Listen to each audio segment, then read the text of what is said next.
Сейчас у нас хорошая, тихая погода. Падает снежок. А что у нас было вчера, ребята? Кто бы только знал. На нас налетел ужаснейший ураган. Дул такой ветер, снег.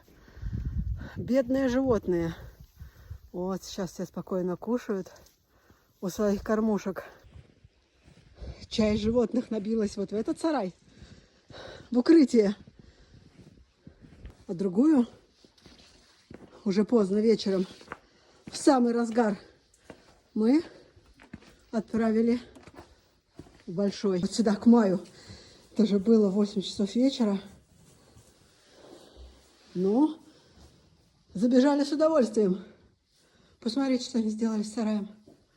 Это вот тут по стеночкам свеженько я расстелила сейчас, чтобы Маю было где лечь.